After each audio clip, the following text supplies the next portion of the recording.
Assalamualaikum warahmatullahi wabarakatuh. Alhamdulillahirabbil alamin. Assalatu wassalamu ala asrofil anbiya'i wal mursalin wa ala alihi washabihi ajmain. Pertama-tama yang paling utama, marilah kita panjatkan puji dan puji syukur atas kehadirat Allah Subhanahu wa taala yang mana telah memberikan rahmat dan karunia-Nya kepada kita semua hingga saat ini. Tak lupa juga kita sanjung agungkan kepada baginda kita Nabi Allah wa Nabiyana Muhammad Sallallahu Alaihi Wasallam yang mana telah membawa kita dari zaman kegelapan hingga zaman terang benderang. Baiklah, yang saya hormati kepada Bapak dosen pengampu mata kuliah pengantar sistem dan teknologi informasi, yaitu Bapak Abu Jihad Eskom MTI. Selanjutnya di sini saya akan mempresentasikan tentang data mining. Dan sebelum itu, perkenalkan saya dari kelompok 5 dan kami terdiri dari 5 orang, yaitu saya Riko Nugroho, dan yang kedua Irfan Irawan, ketiga Maura Aptiza Aska, keempat Nur Padilla, dan yang kelima Agnes Febiola. Baik, kita lanjut ke materi pertama, yaitu data mining. Data mining atau sering disebut juga knowledge discovery in database, buka kurung KDD, adalah proses pengumpulan dan pengolahan data bertujuan untuk mengekstrak informasi penting pada data. Ekstraksi dari data ke pengetahuan. 1. Data, fakta yang terekam dan tidak terbawa arti. 2. Informasi, akap, rangkuman, penjelasan, dan statistik dari data. 3. Pengetahuan, pola, rumus, aturan, dan data. Selanjutnya akan dibacakan oleh pemateri selanjutnya, yaitu rekan saya. Di sini saya akan menjelaskan keuntungan dari data mining.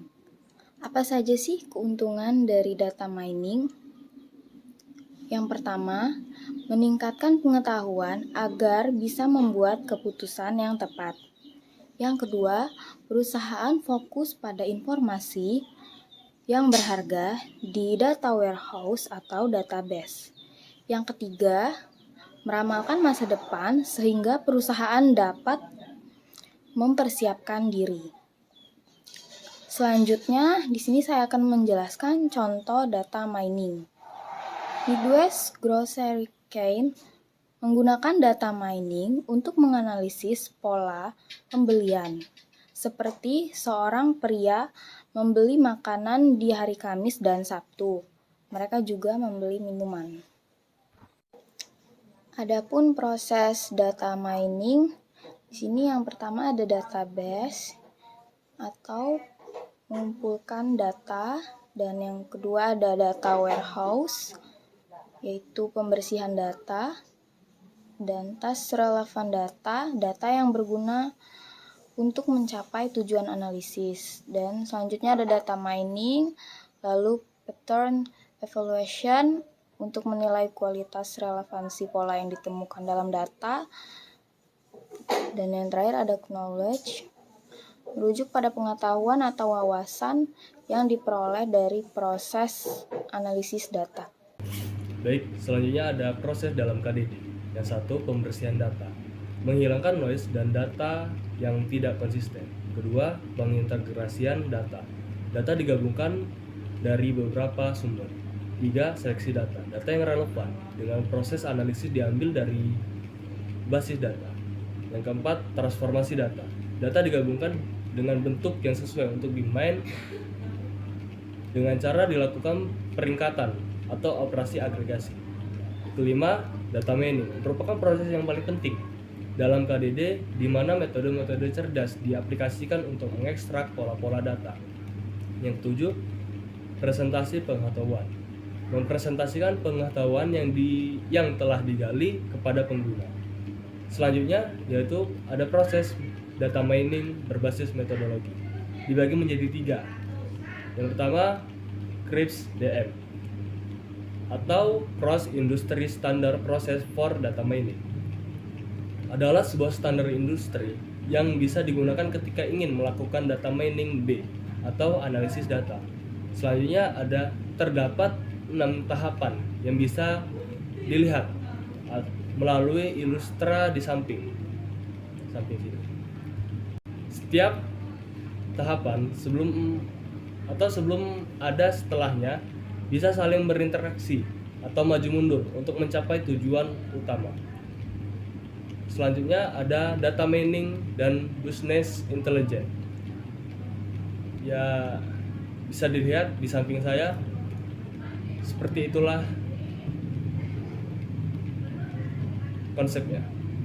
Oke, di sini saya akan melanjutkan materi tentang mengapa sih kita tidak menganalisis data biasa, yaitu ada beberapa faktor yang dimana ada jumlah data yang sangat besar, yaitu ada algoritma yang harus scalable untuk menangani data yang sangat besar tersebut, dan juga dimensi yang sangat besar atau ribuan file dan data kompleks, dan ada juga aliran data dan sensor, dan juga ada data terstruktur, graph, sosial, network, dan multi-line data.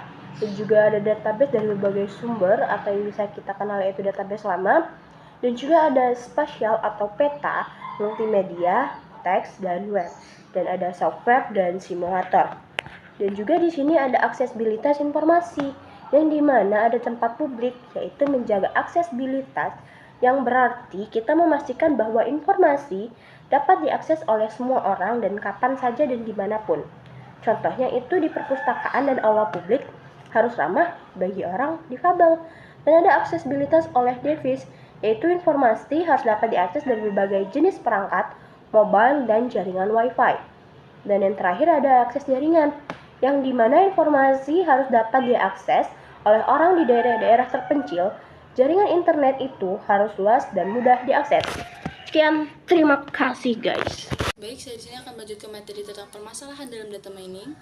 Yang mana permasalahan dalam data mining itu sering terjadi dalam interaksi pengguna dan dalam aplikasi. Yang mana jika di dalam interaksi pengguna itu permasalahan sering terjadi di dalam data mining query language and ad hoc mining, kemudian dalam visualisasi, dan terjadi juga dalam interactive mining.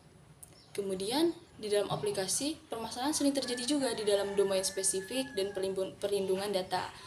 Kemudian kita akan membahas tentang strategi data mining. Strategi data mining ini terbagi menjadi metode prediksi dan metode deskriptif.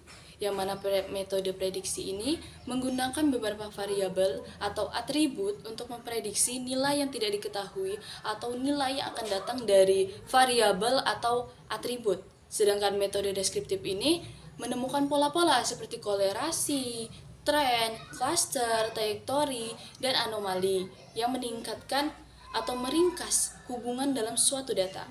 Nah, kemudian di sini ada beberapa tools yang bisa data mining lakukan. Di sini ada RabbitMiner, Weka, terus Tokenify, dan Orange, R, dan Python. Baik, saya rasa sekian presentasi dari kami. Jika banyak kurang atau banyak salah kata, kami minta maaf karena di sini kami ingin presentasi bukan untuk mengisi hati. Sekian dan terima kasih. Wassalamualaikum warahmatullahi wabarakatuh.